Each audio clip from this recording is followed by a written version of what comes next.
خوش آمدید به ادامه برنامه ضیافت رمضان. لحظات قبولیت دعا هست. توبه بکنیم تا الله بپذیرد و زمان پذیرفتن توبه هست. در برنامه ما با خود حاجی صاحب حسیب الله حسین زاده مسئول بنیاد خیریه باران رحمت را داریم. حاجی صاحب خوش آمدید به برنامه. جهان سپاس. الحمدلله و صلات و سلام علی رسول الله. به اجازه شما توفه رسول الله صلی الله علیه و سلم را خدمت شما و خدمت تمام بینندگان عزیز تقدیم می دارم. السلام علیکم و رحمت الله و برکاته. و علیکم السلام و رحمت الله و برکاته. آقای صاحب کوتاه در رابطه به رمضان میشنویم از شما.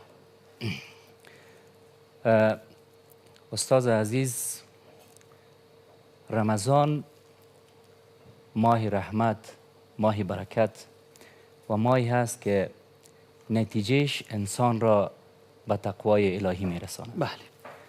و همانا در قرآن عظیمشان ما داریم که اعوذ بالله من الشیطان الرجیم کتب علیکم الصیام کما کتب علی الذین من قبلکم لعلکم تتقون. یعنی رمضان نتیجهش ای است که انسان به تقوا برسانه. بله.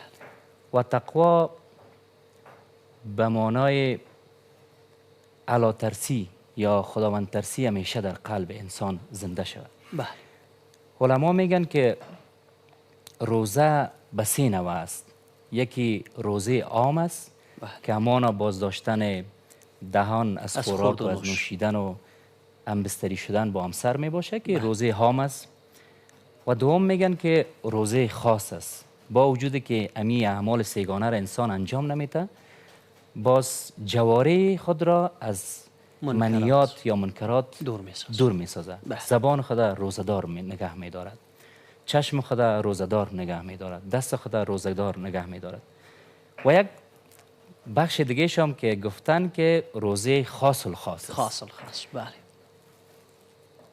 دو شرایط دیگه که تیر شد با او یک شرط دیگر را اضافه میکنن، یا دو شرط دیگر که روزه خاص الخاص عبارت از روزی است که انسان ذهن خدا و قلب خدا از بدبینی مسلمان، از حسادت، از امو امراض باطنی که در وجود انسان است روزدار نگه می دارد.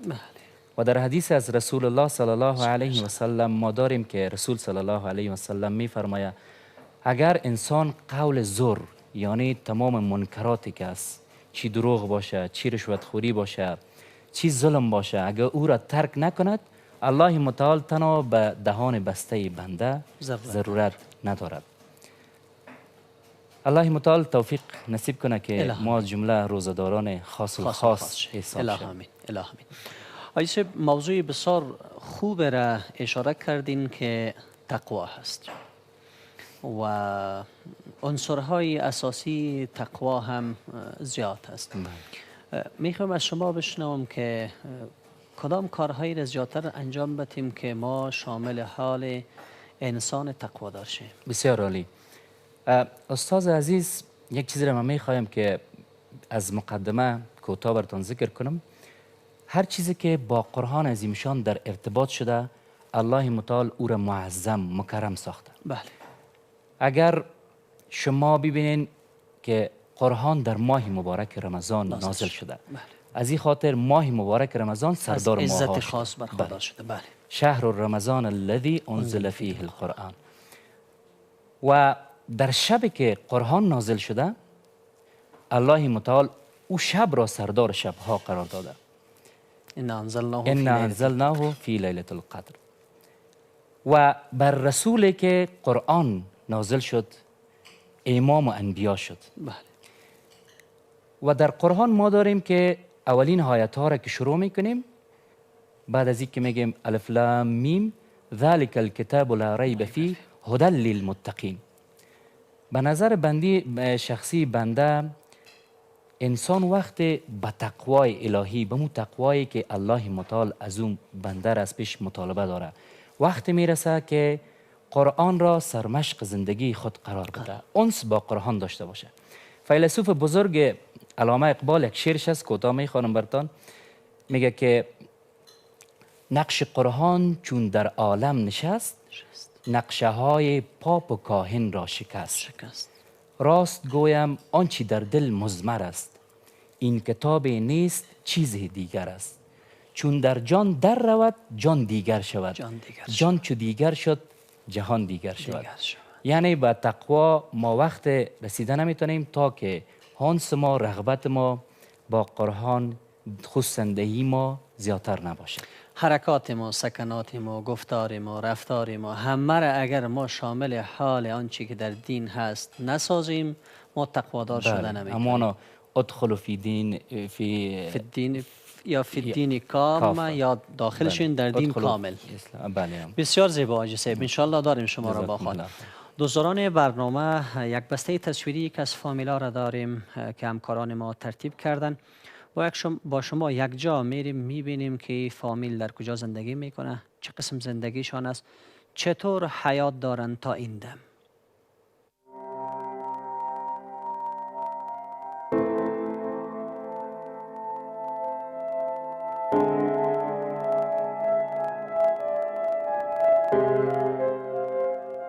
نام خودم سیموی است دیگه. اینا تا شوهرم زیاد تکلیف ها داره، همی گردایش بسیار او گرفته، گزک کرده. این افتاده دیگه. خودم این 4 دانه 5 دانه دختر دارم. مشکل زندگی دیگه. این از خاطر از نمی گفتم اگه یکم کمک مومک شوه. شوهرم تو بجای از دیگه در کوخانه باز افتیدیم، بر افطار چیز نداریم. تو باور کو که دینش ها من خوفتن ما افطار کردیم.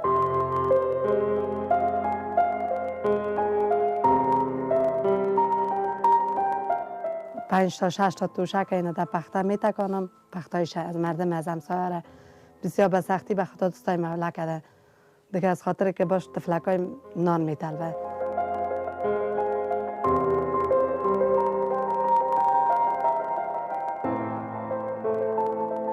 سخت است دیگه. باور که هیچ چیز در خانه نداریم، نه روغن، نه برنج، نه یک چیز الهی هم نداریم، آرد نداریم.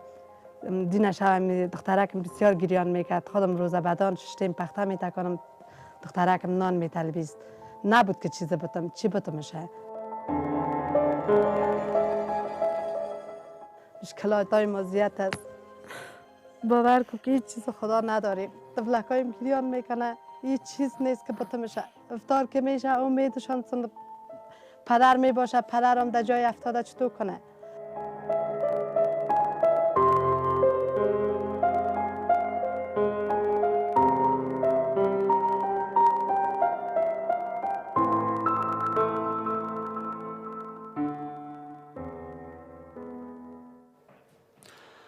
خوش آمدید به ادامه برنامه ضیافت رمضان. بسته تصویری را مشاهده کردیم. حالت فامیل را دیدیم که در چه قرار داشتن، چه قسم بود، چطور زندگی را به پیش می بردن و در چه حالت قرار داشتن که حتی تا خفتنا هم طعام یا غذای افطاری ندارن. امی فامیل ما در برنامه هم دعوت کردیم. مادر جان خوش آمدید به برنامه. قصه بکنید از زندگیتان. سلام. علیکم السلام. بفرمایید قصه کنید از زندگیتون. چه قسم از زندگیتون، در چه حالت قرار دارین؟ زندگی دیگه خب وضعیتش خراب است دیگه. راستی خدا دیگه چیز نیست، کار نیست، بار نیست دیگه. پدرشان مریض است، مشکلات ها زیاد است دیگه. نام خدا 5 تا طفلکا داریم، کلشان نان خور او خور هستند، کلشان نان میطلبند دیگه. پدرشان در جای است. چی مریضی داره؟ همی گردایش چرک گرفته، سنگ گرده من چی میگن بله. هموز دیگه. مشکلشان زیاد است. اون از زندگی ما بسیار خراب است. هیچ چیز نداریم در خانه که تا روزی خود ما افطار کنیم. بله. دیگه اون توشکای مردم هم میتکانم. اندمی 2 روز پیش فرش های مردم شستم که تا بر طفلایم یگان نانمان شوه. چند سال میشه این مشکل مواجه هستین؟ چقدر وقت شد شوهرتون مریض است؟ این 6 ماه شد. 6 ماه. 6 ماه شد تا که دمی درد چی شده. بله. دیگه مشکلشان زیاد است. شفاخانه بردیمش، دکتر گفت که مشکل نداره تا که عملیات نشه. بله. دیگه حساب پیسه دیگه ما خب توسط توان نداریم مثالش که ما ببریم دتایوش کنیم. بله. دیگه اون به دربار خدا امید خدا افتاده دیگه. این دخترک چی نامش است؟ نام ازی صدف. چی؟ صدف. صدف؟ بله. صدف جان الله جل جلاله نیک صالح بزرگ بکنه. آجی صاحب، هر کس آرمان دارد تا اولادایش، فرزندایش، دخترایش، پسرایش یا بچهایش تربیه سالم شوه و یک غذای مکمل بخوره و یک لباس خوب داشته باشه، ولی فامیل صدف را که ما میبینیم تفلک خورد و با تماما حتی تا غذای خوردن را ندارن که شام را افطار بکنه. الله بالایشان رحم بکنه. عزیزان بیننده، ما مسئول بنیاد خیری باران رحمت را با خود داریم، حاجی صاحب حسیب الله حسین زاده را. حاجی صاحب کوتاه از شما میشویم، بعدا کمک هم شما بیاوردین یا خیر؟ بله استاد عزیز، واقعا جای تاسف است که ما در یک مملکت اسلامی با مشکلات‌های بس دشوار روبرو هستیم و الله متعال تمام کسانی که مسئولیت زمامداری مملکت به دوش دارند توفیق بیشتر نصیب کنند تا در راستای از بین بردن فقر در جامعه کار کنند. و رهبر همانا وظیفهش ایجاد کار برای مردم است. حدیث از رسول الله صلی الله علیه و سلم داریم، شخص بسیار مستمن بودن، آمدن به خاطر سوال کردن و خیرات. رسول صلی الله علیه و سلم برش گفت که در خانه چی داری؟ گفت یک فرش دارم. گفت فرش بیار. و رسول رحمت صلی الله علیه و سلم فرش را بالای صحابه ها به فروش رسان و برایش رسپان را داد که تو از کو برو خار جمع کو و در بین شهر به فروش برسان. از این حسر یا از این حدیث رسول الله صلی الله علیه و سلم نتیجه گیری میشه که همانا پیامبر رحمت در ایجاد کار به خاطر فقرا در رأس قرار داشته. و وقتی که قرآن بر ما میگه که لقد كانت لكم فی رسول الله حسوة حسنه، امانا ما الگوی ما رسول الله صلی الله علیه و سلم است. بنابراین خطاب خاص بالای اراکین دولت همی است که در ایجاد کار برای فقرا باید تلاش بیشتر نمایند. انشاءالله ما یک توفیه از طریق بنیاد خیری باران رحمت آوردیم که خدمتشان انشاءالله تقدیم میکنیم. بسیار خوب. آجی بفرمایین الله جل جلاله در حسناتتان و کسایی که کار میکنن. مادر جان کم و کرم شما خداوند قبول کنه انشاءالله. آقای صاحب تشکر، زنده باشین، بخیر باشین. الله جل جلاله حسناتتان و کسایی که در بنیاد کار میکنن الله جل جلاله در ترازوی حسناتشان افزون ببخشه. زنده باشین. عزیزان بیننده برنامه، شما هم که بیننده برنامه ما در سراسر افغانستان و جهان هستید، اگر میخواهید که دستی که از فقرا را بگیرین و به او کمک بکنین، لینک بنیاد بیاد را که در صفحه تلویزیونتون مشاهده میکنین را باز بکنین. هرچی اندازه پولی که میخواهین روان بکنین، ما همو اندازه را امانتاً به می شخصی که ما دعوت میکنیم میرسانیم و تا سبب شود این کار ما که شامل حال آیت از قرآن شویم که انما المؤمنون اخوه. حال وقفه داریم، باز هم در خدمت شما قرار میگیریم.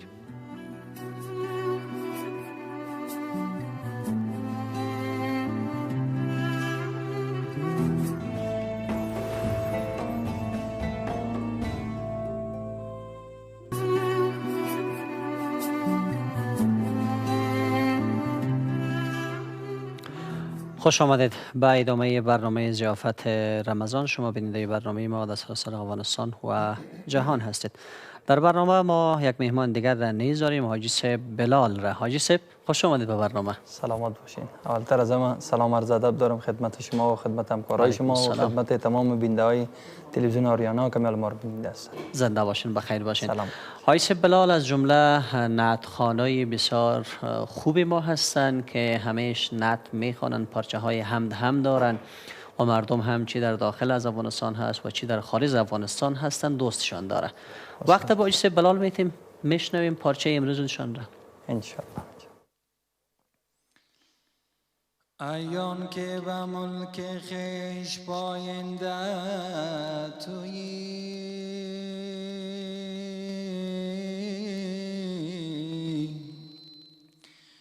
در ظلمت شب صبح نماینده تویی،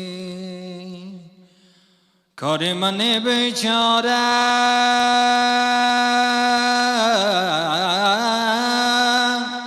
قوی به بسته شده، بکشا خدایا که کشاینده تویی. شرمنده کرده است مرا تیرکاریم، یا رب بخش بر من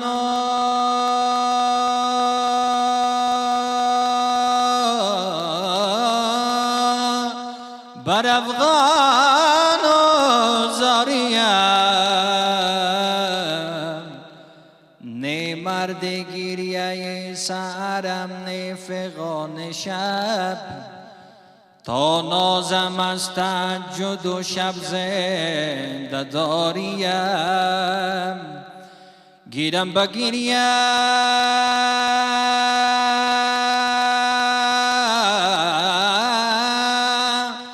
دامن عفو تو ای کریم، ازت لگر به آتش دوزخ سپاریم. من طاقت فضیت محشر نیاورم، یا رب روز عشرا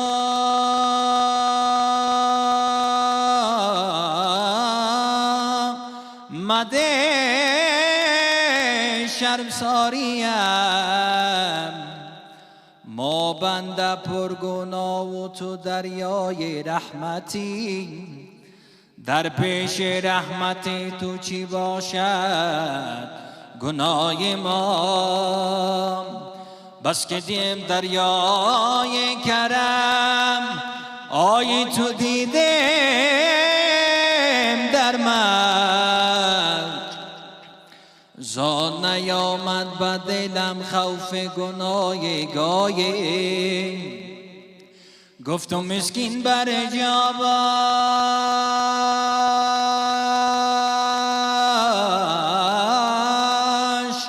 که هرگز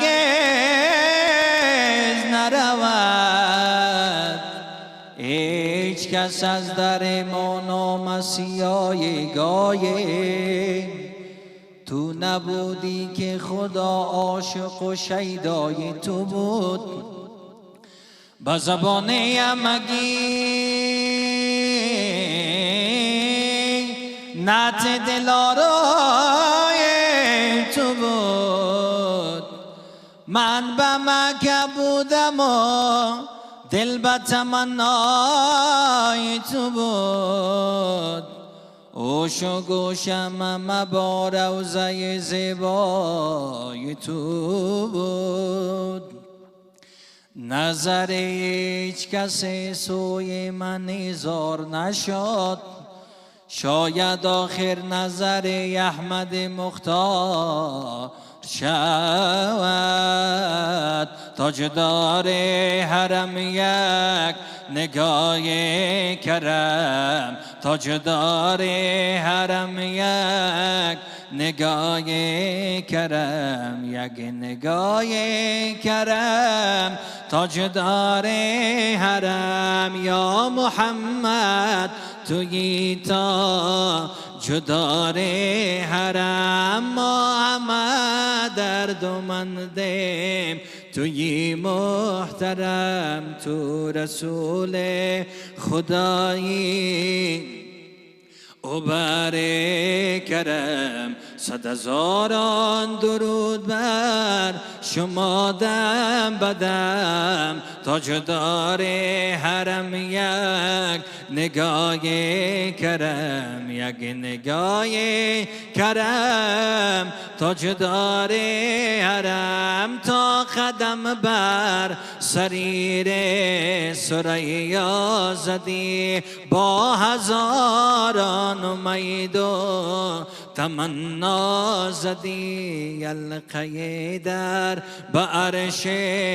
محلا زدی، بار همت در آنجا سخنها زدی. تاجدار حرم یک نگاه کرم، یک نگاه کرم تاجدار حرم. یا محمد با تویم بکن یک نظر، یا محمد بسویم بکن یک نظر تا بریزم زدیدم من اشک گوهر.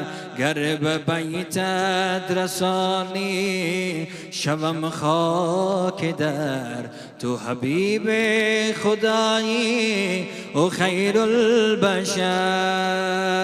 دارم بسر خیال تو یا سید کبار، دل در هوای کوی تو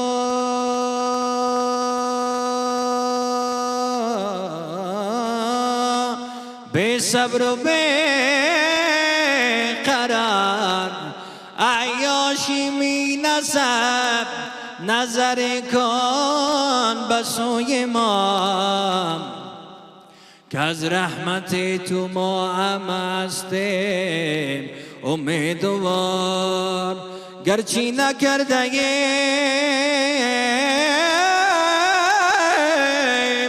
بجا از تو بیرویم، ما را در این جهان تو مگذار غم گسار.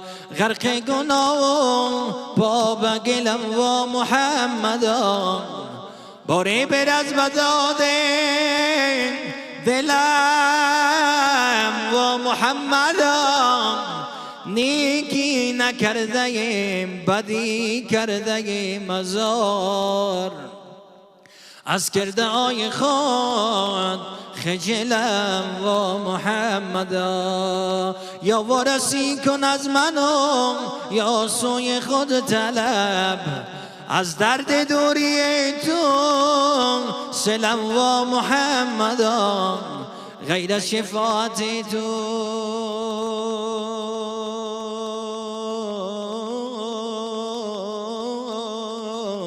امید نجات نیست. از بس که تیره شد سجلم و محمدا. خداوندا بگردانی بلا را، ضیافت آنگه داری تو ما را. به حق اردوگی سوی حبیبت، تو فیل خلق نیکوی حبیبت، تو فیل چادر پیوند زران. براری جمله حاجتهای ما را خداوندان. تو فرمودی به قرآن که من نزدیکم ای سایل دعا کن. خدایا سایلان بی نواییم، به فضلت سایلان را با نوا کن. با مردمان پریشان تو یک گشایش کن، که به بیچارگی قانعن شدن قصدار. دل ما را به عشقت آشنا کن، در این دم حاجت ما را روا کن. خدایا نظری کن تو بر اهل سفر، که در راه نبینن نقص و ضرر. خدایا در آن گور بیبام و در، از سو خطای ما همه درگذر. الهی تو تلخی جان کندن آسان کنی، زبان ما همه را تو جاری به قرآن کنی. دنیا سوانی ندارد بنیاد، دم بدم با گل رخسار محمد صلوات. لک لک صلوات بر بدر افلاک، صدر مدینه مرد شرفناک. هزاران درود و هزاران سلام زما بر محمد علیه السلام علیه السلام. بکار قاری صاحب، زنده باشین، بخیر باشین. حسین زاده صاحب، حاجی بسیار زیبا خواندن. پیامبر صلی الله علیه و سلم هم میگه اگر میخواهین که در روز آخرت همسایه در و دیوار ما باشین چه کار انجام بدین؟ میگه برای من زیاد درود بفرستین. عزیزان شما هم اگر میخواهین که همسایه رسول الله صلی الله علیه و سلم باشین پس خواندن درود را در این ماه نزول قرآن فراموش نکنین و زیادتر درود بخوانین. حاجی صاحب وقت به شما هم میتیم که فکر کنم یک بنیاد خیریه هم شما دارین. این بنیاد را چگونه آغاز کردین؟ چه زمان شد و چه احساس پیدا کردین که باید یک بنیاد خیریه کمک رسان و دستگیری را داشته باشین با مردم؟ جهان سپاس استاد که از این معلومات خواستین. بعد از اینکه امارت اسلامی داخل افغانستان آمد مشکلات یک ذره دامنگیر زیادتر شد و امو مسائل فقر و چیزها که زیاد شدن، از او خاطر ما همراه همین دوستای نزدیک یک مشوره کردیم که من حیث یک عضو بدن وقتی که یک عضو دیگه به درد میاد باید یک حداقل یک حرکت کوچک هم داشته باشیم. بنابراین یک برادر بزرگوار ما در چرمینی است، اسدالله حسین زاده است، برادر بزرگم است. همراه زنا یک مشوره کردیم، گفتیم که اگر امکان باشه ما یک بنیاد کوچک را ایجاد کنیم، گرچه به او سطح هم نیست که درد تمام مردم دوا شود، خب ما خواستیم یک جایگاه که کوچک پر کنیم. همراه زنا مشوره کردیم، با زنا لبیک گفتن. برادران مهاجر که در جرمنی هستند اونا سهیم شدن الحمدلله. و در طول اینمی 8 ماه 9 ماه شده که ما فعالیت‌های خود آغاز کردیم. بسیار خوب. چه فعالیت‌ها دارین حاجی صاحب؟ استاد عزیز، ما در قدم اول کوشش ما می بود که چون شرایط حاد بود بسته های کمکی را در کابل، در ولایت های مختلف لغمان، ننگرهار، پروان به اونجا بردیم، همراه مردم کمک شدیم. بعدا همراه دوستان مشوره به این شد که ما چطور بتونیم که اشتغال زایی کنیم برای مردم، کار بنیادی را انجام بدیم. که اگر به طور مثال برای یک کسی یک پکیج یا یک بسته کمکی بتین برای یک ماه استفاده میشه، باز او محتاج میباشه. لله الحمد با مشوره دوستان ما 2 کار اساسی را پیش بردیم. یکی سر فارم مرغداری کار کردیم، فارم های کوچک مرغداری برای مردم ایجاد کردیم کسایی که بی بضاعت بودن. این یک بخش از کار ما بود. الحمدلله یکی از دکترای متخصص می رشته بودن، امروز ما مشوره کردیم. بله، و اونا می فارم هایی را که ما ایجاد کردیم میرن سروی میکنن و از کارها از فعالیت های زنا نظارت میکنن. بسیار و برشان مشوره های مسلکی را میدن. بله، ضرورت باشه برای مداوایشون و در پالی از او ما از کسانی که خودشان میخواستن یک استعداد داشتن اما از نگاه مالی مشکل داشتن، همراه زنا مشوره کردیم که شما مثال چه کار انجام داده میتونید؟ بله. چندین برادر بودن که برایشان کراچی پلوپزی ایجاد کردیم. بسیار خوب. و چند برادر برشان کراچی های آب میوه ایجاد کردیم. بسیار خوب. در بخش دیگه یک پروژه کلان را الحمدلله پیش بردیم که خانم هایی که بیوه بودن و اونا توان دوخت داشتن، خیاطی میکردن. بله. ما 2 بخش کار پیش بردیم. کسایی که یاد داشتن آنن برشان دستگاه و وسایل بردیم. بسیار خوب. و هم برشان تکویام بردیم که اونا می کالایی را که میدوزند، پس ما می کالا را از پیششان خریداری کرده به مکاتب، کسایی که بی بضاعت هستن، یتیم هستن، پس توزیع بکنیم. بله، توزیع. بسیار خوب. چقدر کار. و همچنان یک کورس دیگر را ایجاد کردیم که در حدود 20 نفر فعلا شاگرد او آماده فراگیری امی عرفه خیاطی هستند. بله. و لله الحمد بعد از 2 ماه اینا فارغ میشن و فعلا ما کالاهای خیاطی به تقریبا بیش از 300-400 یتیم در نظر گرفتیم. ان شاء الله توسط زنیمی های را میدوزیم و برای یتیما توزیع میکنیم. بسیار گپ خوبی است. آقای صاحب صحبت شما را داشته میباشیم در رابطه به مسئولیت‌هایتان و در رابطه به کارکردهایتان ان شاء الله. عزیزان بیننده برنامه حال هم وقفه داریم، بعد از وقفه باز هم در خدمت شما قرار میگیریم.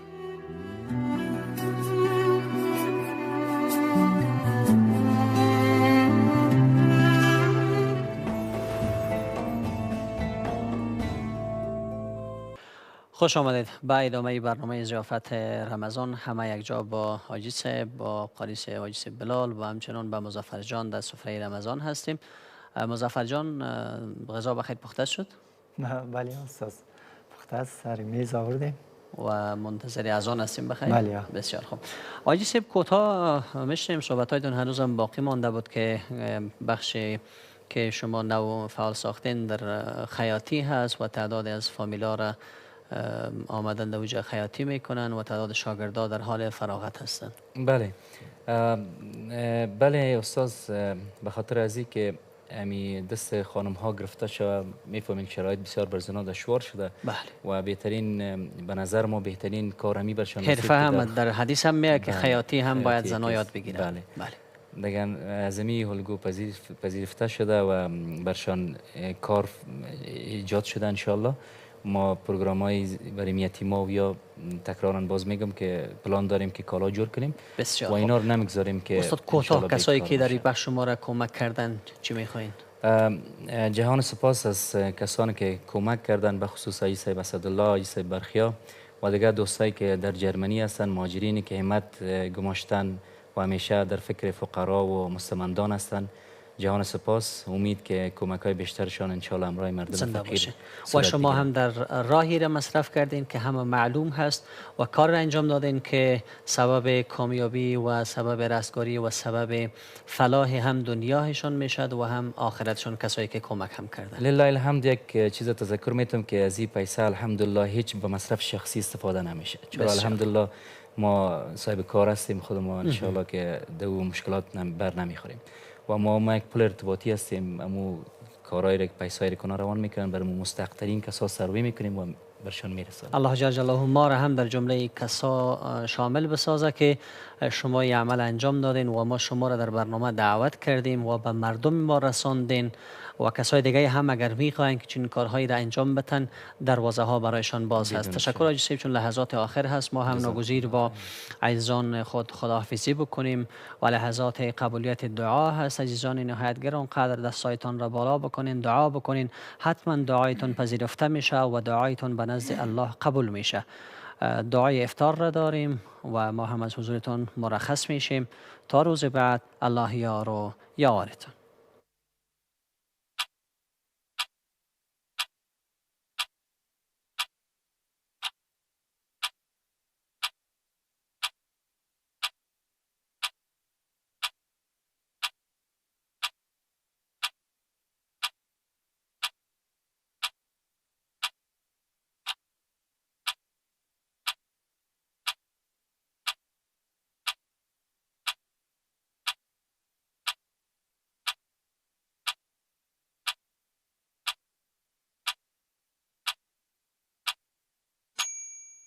اللهم إني لك صمت وبك آمنت وعليك توكلت وعلى رزقك أفطرت.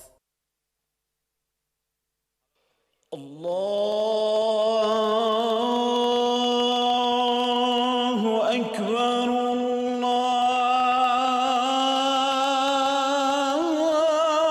الله أكبر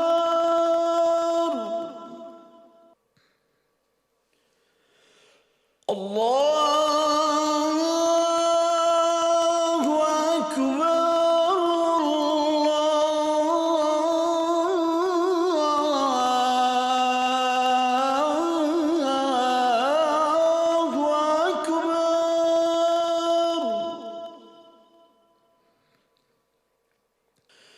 أشهد أن لا إله إلا الله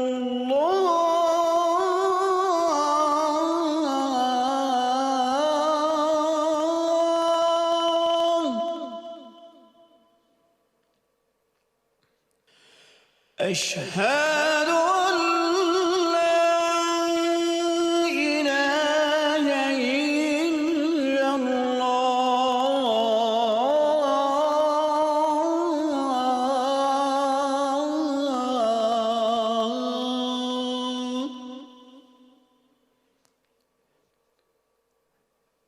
أشهد أن محمدا رسول الله